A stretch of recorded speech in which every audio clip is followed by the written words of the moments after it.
ചട്ടികളിൻ്റെ അലിയ ചട്ടിയാണ് അടപ്പത്ത് വെച്ചേക്കണത്. അതിലേക്ക് ഞാൻ കുറച്ച് വെളിച്ചെണ്ണ ഒഴിക്കണേ. വെളിച്ചെണ്ണ ചൂടായി വരുമ്പോൾ കുറച്ച് കടുക് ഇട്ട് കൊടുക്കുക.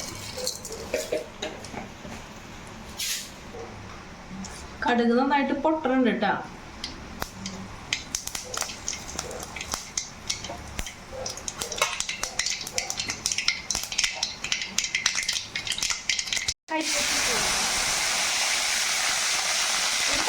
ചെറുതായിട്ട് കട്ട് ചെയ്ത്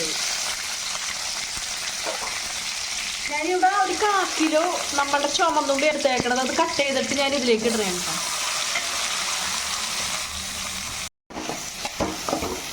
നന്നായിട്ട് ഇളക്കി കൊടുക്കുക. അതിൻ്റെ ഇലച്ചട്ടി തന്നെ വേണം കേട്ടോ, അല്ലെങ്കിൽ നമ്മൾ ഉണ്ടാക്കുന്ന ഈ റെസിപ്പി ഇതുണ്ടാവില്ല.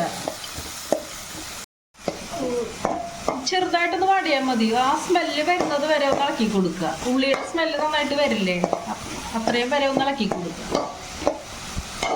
നമ്മളുടെ ഈ ഇൻഗ്രീഡിയൻസ് ഇടാനുള്ള ഒരു മാടലായിട്ടുണ്ട്. ഞാൻ ഇതിലേക്ക് ഒരു 1/4 ടീസ്പൂൺ മഞ്ഞൾപ്പൊടി ആഡ് ചെയ്യണേ. ഇത് വെച്ചിരിക്കുന്ന ബീറ്റ്റൂട്ട് ഇതിലേക്ക് ഇടണേണ്. നന്നായിട്ടൊന്ന് ഇളക്കി കൊടുക്കുക.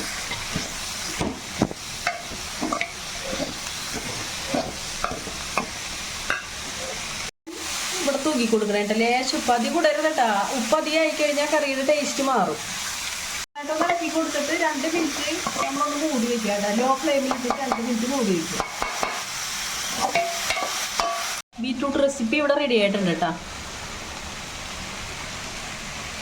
നല്ല ടേസ്റ്റാണ്. നമ്മുടെ പിള്ളേരൊന്നും കഴിക്കില്ലല്ലോ, പിള്ളേർക്കൊക്കെ ഇങ്ങനെ ചെയ്ത് കൊടുക്കുക. നല്ല ടേസ്റ്റാണ്. എൻ്റെ ബീറ്റ്റൂട്ട് കൊണ്ടുള്ള റെസിപ്പി ഇവിടെ റെഡി ആയിട്ടുണ്ട്. ഞാൻ പാത്രത്തിലേക്ക് സെർവ് ചെയ്യണേണ്.